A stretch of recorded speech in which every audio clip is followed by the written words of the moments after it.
you want to go over there and tear somebody's head off? Absolutely, absolutely. That's the goal every week, you know.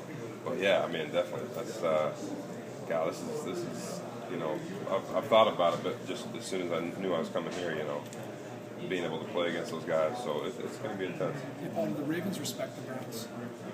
I don't know. You got to ask them. You know, I think When you were anybody. there. Yeah, I think anybody who turns on the tape, you know, from last week, you can see, you know, we got a lot of good things going on, and you know, we have the potential to put some really good games together. So it's just gonna be a matter of us going and making it happen. Paul, we went against Flacco in practice for 4 years. What makes him as good as he is? I think Flacco's one of his big strengths is he's got poise. You know, he'll have ups and downs. He's just a very consistent guy. You know, no matter what's going on in the game, he's just himself. You know, and I respect that about him. Paul, you look at that Ravens defense, obviously Ray and all those years. Did you feel you got the recognition you deserved when there were so many superstars around you? You know, you gotta earn respect in this league. You know, that's the bottom line. And you know, you can turn on a game and watch the film, and some guys are going to be pointed out more than others just because that's the nature of the media, and that's, you know, guys have earned their way into making a name for themselves.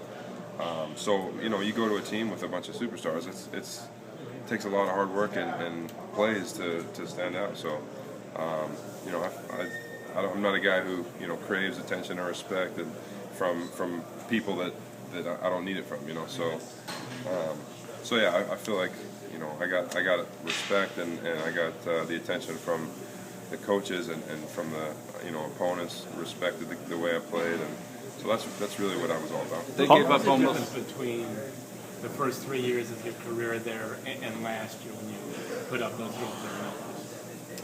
I think, you know, just becoming more of a pro, I guess. You know, taking care of my body, working hard. Doing the little things, you know, that made the difference for me, and you know, as well as just over time you develop as a player. You know, you settle into your body, you know, you learn things about yourself, and as well as opportunities. You know, the more opportunities you have, you know, hopefully that translates into the more plays you can make. Paul, they gave up 500 yards and almost 50 points in their first game. Did you take any personal satisfaction in that they may miss you after all? You know, I'm not the type of guy who, you know, wants to see other people fail just because, you know, I'm not around or whatever. You know, like I said, I got a lot of friends over there, a lot of, you know, personal connections that I still, you know, keep close to me, and so, you know, it is what it is. You know, they You'd rather make them miss you on Sunday. Yeah, exactly. You know, I'd rather make a statement by what I'm doing, not by what they do. You were there for 4 years without the big contract. You got the big contract here. How does the big contract change your life? As far as day to day, it hasn't really changed much, but you know, it obviously allows you to, you know, have some security. You know, you buy a house, take care of your family, you know, make investments. I mean, that's part of, you know, developing as a man and you know, and maturing. So yeah, it's been a big difference. I mean, some people, I wouldn't imply at all that this applies to you, but some guys you've seen over the years get the big money and lay down close to it.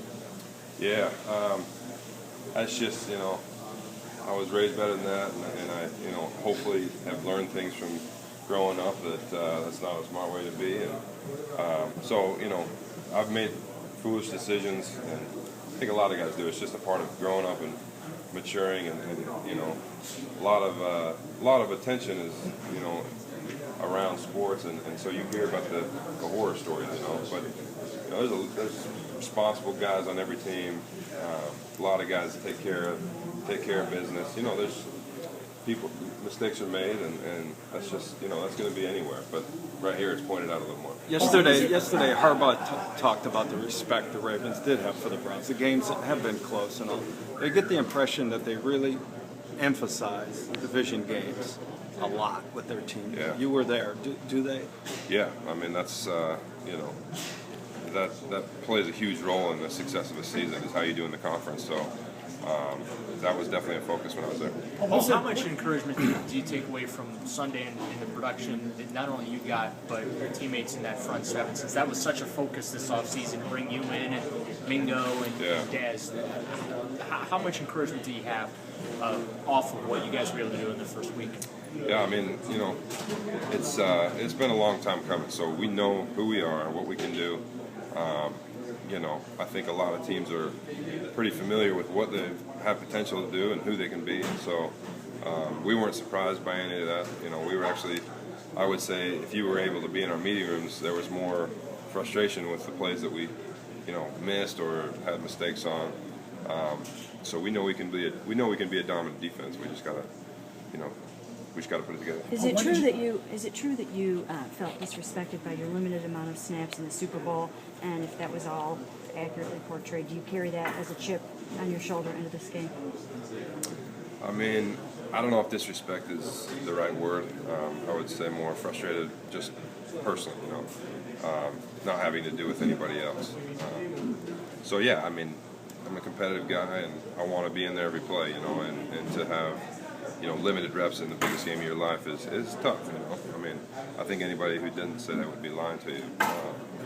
But you know, I've had to have a chip on my shoulder since I came into the league, and I think pretty much everybody does. You know, that's just how football is played. You got to play tough, and you got to play angry, and especially on the defensive side of the ball. So. You guys Just a know, couple more questions. You guys know the answer to this question. How many snaps were you in on the Super Bowl? I believe it was 17.